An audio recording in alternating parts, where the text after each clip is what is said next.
Hey everyone, back with a new review. Today I'm going to be talking about the DC Multiverse Joker Interrogation Room. This is, of course, Heath Ledger's version of Joker from The Dark Knight. Of course, anyone who's a DC fan and probably watching this video already knows this. McFarlane did a very interesting thing, though, to get this figure. He kind of made like a kind of like a little diorama cardboard set for you, and you could kind of really build out a scene here. You don't really just get the figure, you kind of get the components you need to recreate that iconic scene.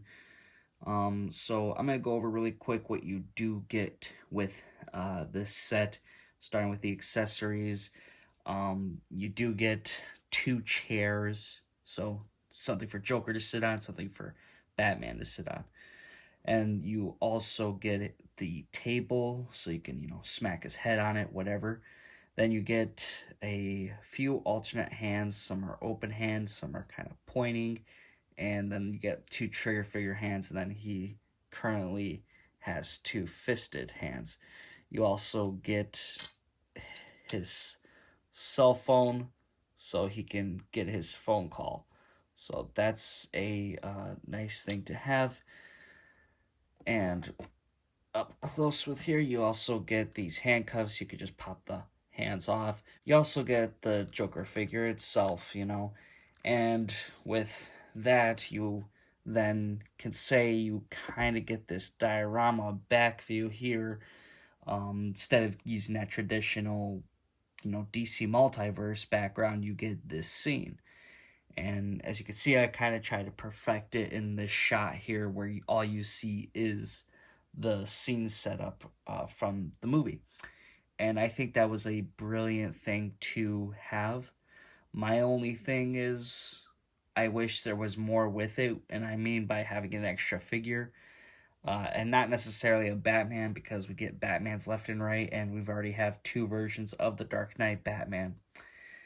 And I think it would have been also a great opportunity to see Jim Gordon get released in this set. But I'm going to go and probably dive more into that later. I'm going to go and continue talking about the figure itself.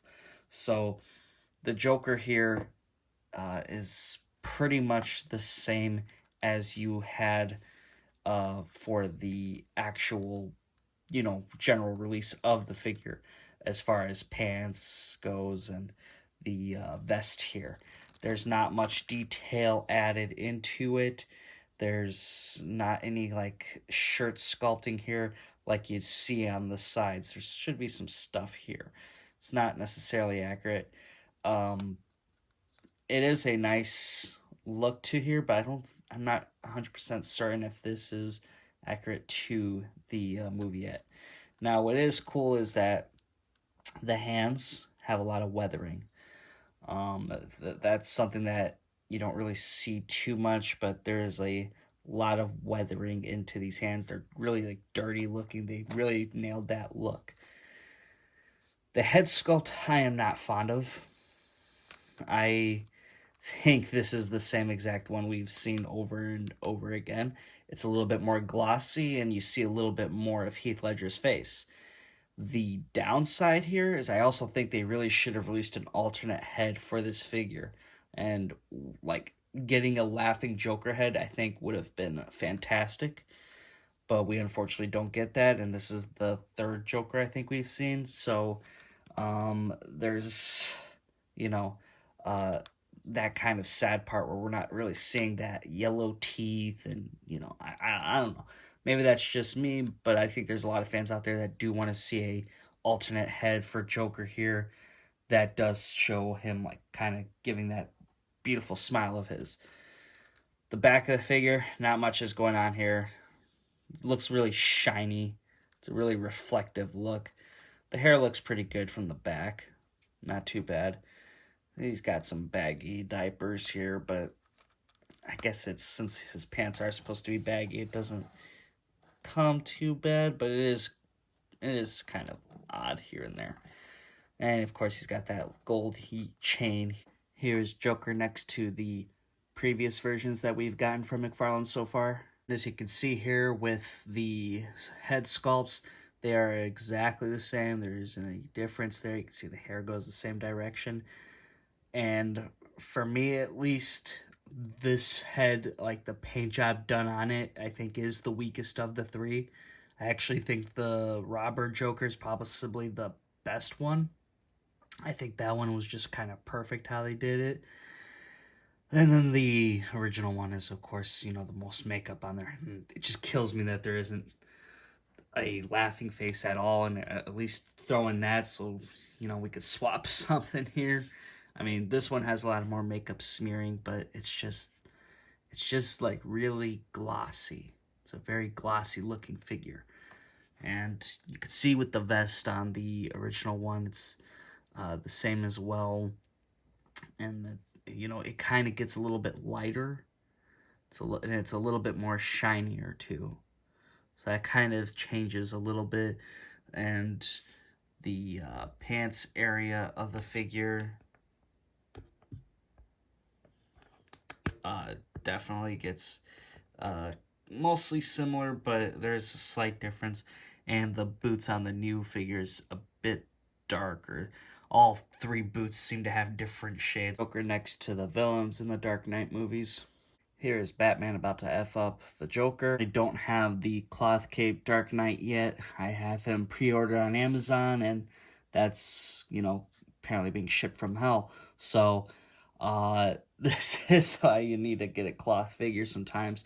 So, definitely would be a nice way to recreate a scene, though. And what's good is, you kind of can reposition this table here, and you can kind of really get multiple angles done for some shots for these figures with this diorama. About the chairs here, these are very light plastic here, so they're not really anything crazy. It is a nice addition to have. Um, you know, it's really cool to set out that scene. As for the table, you get a pretty bland one. It's not like they have any like hooks or anything for the handcuffs. It looks like it could separate.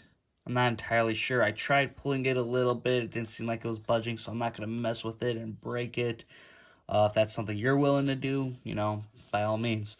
And if you do happen to do it and you're watching this channel, put down in the comments what you guys did and how did that turn out. Another thing I love about this diorama says you can kind of almost recreate that scene in Batman Begins where Scarecrow's kind of like going insane at Arkham.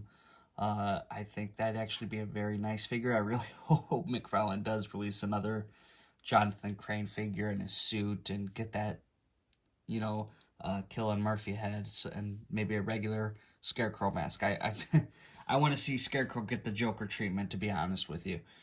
Well, that is it for this video, and overall, though, I think with everything that comes with this, and if you're like a Dark Knight fan, I think it's a great item to have. The price, I think, is a little bit much.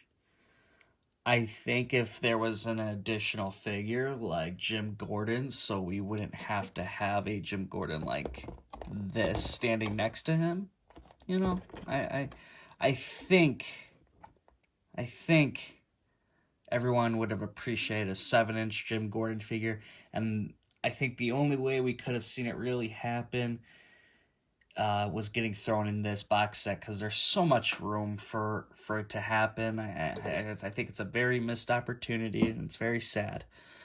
And I think if that just raised the price by $10, I think it would have been a fan. I think everyone would just go crazy for this because $60 with two figures for sure, and these things I think would be definitely worth it.